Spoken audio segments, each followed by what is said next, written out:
दुश्मन दोस्त कैसे होते हैं, बेगाना अपना कैसे होता है। अल्लाह अल्लाह। तो फैल इब्न अमर कहते हैं कि मैं मक्का तजारत के लिए आया था, मक्के में हंगामा था, मक्के में तूफान था। क्या तूफान था? जो भी ताजिर मक्के में आता उसको आते ही मक्के वाले घेर लेते। मक्के के वो दुश्मन, वो गुंडे जो रसूलुल्लाह के खिलाफ थे, वो घेर लेते। उनमें ऊंचा और बड़ा नाम जो है अल्लाह अकबर उस बदमाशी में अबू जहल का है। ये बड़ा ज्यादा बदतमीज था, इसको इस उम्मत का फिरौन कहा गया। तो फैल कहते हैं अबू जहल मेरे पास आया और आने के बाद कहने लगा, तो फैल मोहम्मद को तो जानते हो ना? उसने कहा नहीं मैंने नहीं देखा, लेकिन नाम सुना है। कहा आजकल बड़ी बड़ी बातें करते हैं, कहते हैं कि उन पे कुरान नाजिल होता है, वो अल्लाह के नबी हैं, अल्लाह के पैगंबर हैं। तो फैल उनके करीब ना जाना, जो उनके करीब जाता है माज़ अल्लाह वो जादूगर हैं, उनके जादू का शिकार हो जाता है। तूने भी करीब ना जाना, वरना तू जादू का शिकार हो जाएगा, तू अपने मजहब से बदजन हो जाएगा, तू अपने मजहब से दूर हो जाएगा। तो फैल कहते हैं अबू जहल ने इतना खतरनाक प्रोपगंडा किया। याद रखना बुज़दिल दुश्मन हमेशा प्रोपगंडे से काम लेता है, लेकिन अहले हक को प्रोपगंडे से कभी घबराना नहीं चाहिए, बल्कि जो हक वाले हैं उनको प्रोपगंडे की तरफ तवज्जो करने की जरूरत नहीं। हमेशा बुज़दिल दुश्मन प्रोपगंडे का सहारा लेता है। हमारी जमात के बहुत बड़े मुफक्किर का एक जुमला है, वो फरमाते हैं फूल पर पैरा बिठाया जा सकता है, उसकी खुशबू पे पैरा नहीं बिठाया जा सकता। आज भी इस्लाम का बुज़दिल दुश्मन गलत प्रोपगंडा कर रहा है, इन्हें करने दो और बहुत करने दो। आप कुरान के सांचे में ढल जाओ, फूल पे पैरा बिठा सकते हैं, खुशबू पे पैरा नहीं बिठा सकते। मुसलमान जवान कुरान में यूं ढल जाएं कि ताकों का कुरान किसी को दिखे ना दिखे, लेकिन हमारी जिंदगी में जो कुरान है लोग उसको देख के पुकार करके कहें जब गुलाम मुस्तफा का ये आलम है तो मोहम्मद मुस्तफा की शान का आलम क्या हो। हमें कुरान के सांचे में ढल जाना होगा, अपनी जिंदगी में कुरान शामिल करना होगा। लेकिन अल्लाह अकबर बड़ी माजरत के साथ हम सब करना चाहते हैं, कुरान की तरफ आना नहीं चाहते। मैं हाथ नहीं उठवाऊंगा, लेकिन इतना जरूर कहूंगा अपने जमीर से पूछो मुसलमान, कितने मुसलमान हैं जो रोज कुरान की तिलावत करते हैं। व्हाट्सएप घंटों घंटों कितने लोग देखते हैं, फेसबुक कितने लोग चलाते हैं, यूट्यूब कितने लोग देखते हैं, और कुरान कितने लोग सिर्फ पढ़ने की, बल्कि बेशतर मुसलमान वो हैं जिन्हें कुरान पढ़ना भी नहीं आता। जो कुरान नहीं पढ़ना जानते वो सुन लें। हमारे बुजुर्गों से हमने सुना, उन्होंने फरमाया जिसने दुनिया में कुरान पढ़ना नहीं सीखा ना, वो कयामत के दिन अंधा उठेगा, अंधा। जो दुनिया में अंधा पैदा हो, दुनिया की कोई चीज देख पाता है? और कयामत में तो अल्लाह का दीदार होगा, कयामत में तो जन्नत होगी, कयामत में तो रसूलुल्लाह का दीदार होगा। अब आपसे पूछता हूं, अंधे उठोगे कुरान ना पढ़ने पर तो क्या देखोगे, क्या मजे लोगे? कुरान मरने से पहले पढ़ना सीख लो, इल्म सीखने की कोई उम्र नहीं होती। ये उलमा का जो इतना दर्द है ना, पढ़ लो पढ़ लो पढ़ लो, टाइम नहीं मिलता। मैं कहा कंप्यूटर सीखने का टाइम मिला, डॉक्टर बनने का टाइम मिला, इंजीनियर बनने का टाइम मिला, वकील बनने का टाइम मिला, व्हाट्सएप सीखा, बुड्ढे बुड्ढे व्हाट्सएप चला रहे। चलाएं, अच्छी बात है, कोई मैं वो नहीं करता, लेकिन बुड्ढे व्हाट्सएप चला रहे तो तंग किए हुए जिनके पास नंबर है, हर 2-4 मिनट पर कुछ ना कुछ डालते रहते, तो कोई काम ही नहीं।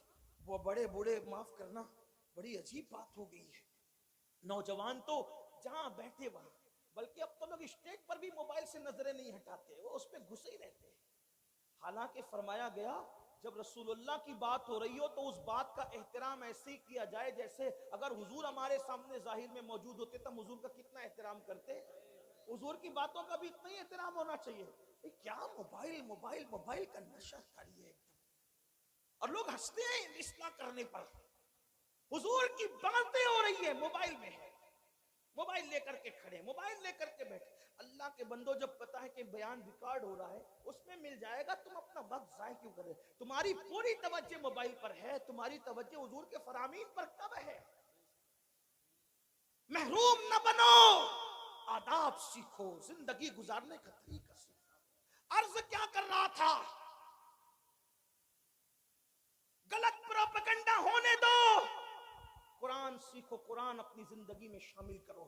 और फकीर की बात लिख के रखना, कुरान जिस दिन मुसलमान की जिंदगी में शामिल हो जाए, उस दिन हमारे लिए इनकलाब का दिन होगा, उस दिन हमारे लिए तरक्की का दिन होगा। कुरान थाम लो, सीख लो। और कुरान सीखने के लिए कोई अच्छा आलिम मिल जाए, 3 महीने से ज्यादा का वक्त नहीं लगता।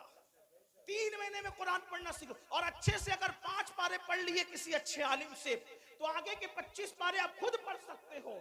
इसलिए मेरी गुजारिश है, ये रजब का महीना चल रहा है, इतने हजारों के मजमे से अगर आप ये कहते ना कि अमीरुल कादरी हमारे पैर पकड़ेगा तो हम कुरान पढ़ लेंगे, तो अल्लाह की इज्जत की कसम खा के कहता हूं, मैं आपके पैर पकड़ कर कहता कि कुरान पढ़ लो।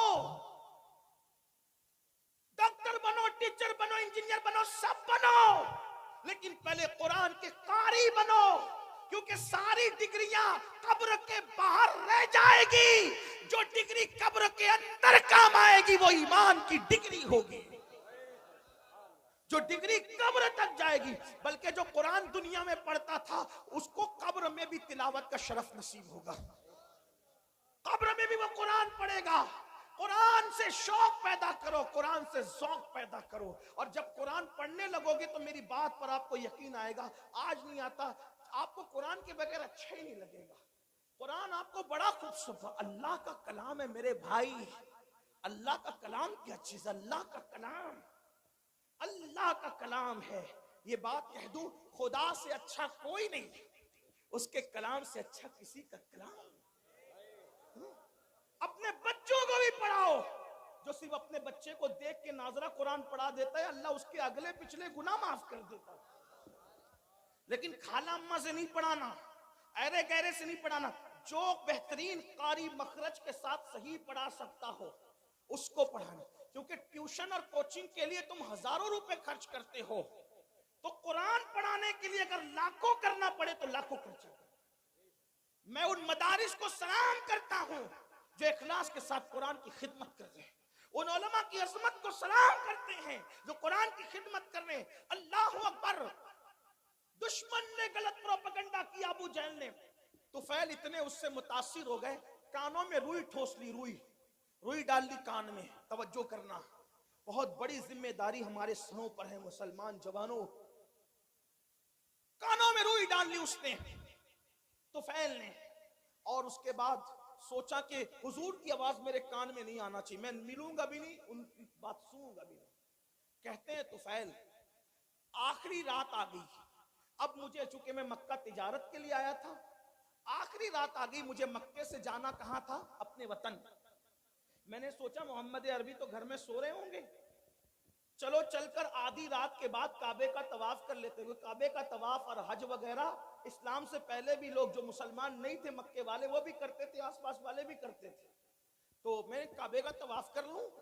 तो तवाफ काबा के लिए जब मैंने मताफ पे कदम रखा तो तुफैल कहते हैं, अब मैं इसको अपने अल्फाज के जामे में बतौर मफहूम पेश करने लगा हूं। तुफैल कहते हैं कि चांदनी रात थी, चांद की दूधिया दूधिया रोशनी, मैं अपने अल्फाज के जामे बतौर मफहूम पेश कर, चांद की दूधिया रोशनी मताफ की जमीन को मुज़य्यन कर रही थी और गिलाफे काबा से छन छन कर अनवारो तजल्लियात निकल कर कुलूब व अज़हान को मुनव्वर कर रहे थे। ऐसे में एक दिलकश सी आवाज, एक सुरीली सी आवाज, उस आवाज का क्या कहना जिसे लहने दाऊदी भी रश्क की निगाह से देखे। हाय हाय वो आवाज, लहने दाऊदी को रश्क की निगाह से देखने की बात इसलिए कर रहा हूं कि जब दाऊद जबूर पढ़ते हैं, तवज्जो करें, दाऊद जबूर पढ़े तो दाऊद की जबूर सुनने के लिए परिंदे ठहर जाएं, हवा रुक जाए, पानी बहना बंद हो जाए, ये दाऊद की तासीर अलैहिस्सलाम। लेकिन जब मोहम्मदुर रसूलुल्लाह की आवाज निकले तो खालिके कायनात, खल्लाके कायनात, कायनात को पैदा करने वाला खुदावंदे कुद्दूस उस आवाज का मुश्ताक है, मुश्ताक। अल्लाहु अकबर। इसीलिए तो देखें उनके चेहरे का भी इश्तियाक है और उनकी आवाज का भी इश्तियाक है और उनकी मुलाकात का भी इश्तियाक है। इसीलिए तो कुरान में जगह जगह है